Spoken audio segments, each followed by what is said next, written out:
Jungkook o'zini ko'rsatganiga xursand bo'lishning o'rniga biz nimagadir uning burniga osilyapmiz. Даже ayrim o'zicha armiylar yozganini ko'rdim. Biz Jekidan bunaqa narsani kutmagandik, burnini operatsiya qilishni kutmagandik. Endi biz armiya emasmiz. Mana bu eshikni ochib berardim, uni o'rnimdan turish len yoqmayapti sizlar uchun.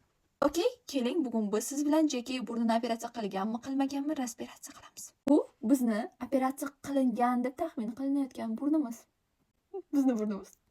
Bu esa undan oldingi operatsiya qilinmagan deb taxmin qilingan burnimiz.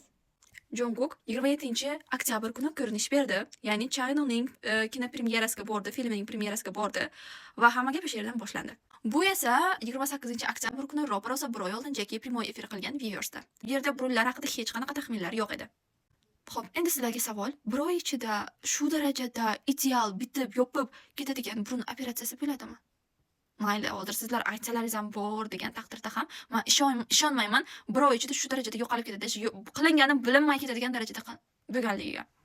Ana endi men o'zimni teoriyamni aytaman. Nima uchun sizlarga shunday ko'rinyapti? Birinchisi, bu shunchaki sizlar rasmni neto qarayapsiz. Ya'ni men bundan kulib turgan joyda burni xato ko'rinyapti. O'zimni ko'rsatyapman va oddiyda burun normal ko'rinadi. Mana shu narsalarga e'tibor qilinglar va ikkinchi asosiyroq sababi, e'tibor qilsalaringiz, avvalroq Jekining yuzi, Jungkookning ana bu yanoqlari bunaqa dumboq edi. Nima qilganda yanoqcha ko'rinardi. O'sha yanoqchalar ketgan. O'zi ham bugungi jonli efirda tan olib aytdi. Calvin Kleinning reklamasi uchun anchagina vez tashagan, ya'ni og'irlik, vazn tashagan. Shuning uchun ham uni endi nima deydi, muskullari ketmaydi. Arqlaganda ketsa, mana shunaqa yuzidagi ortiqcha yog'lari mana shundan ketadi. Va o'shanda ham uning mana shu yanoqlaridagi yog'chalari ketib, yanog'i pachaq bo'lib qolgan.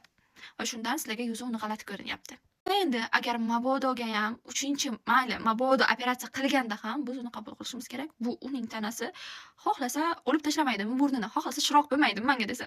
Shunday emasmi armiya? Так что siz ko'nglingizni xotirjam qilavering. Bu videoni esa ko'nglini xotirjam qila olmayotgan armiyalarga yuborib qo'ying. Hamma ganyon.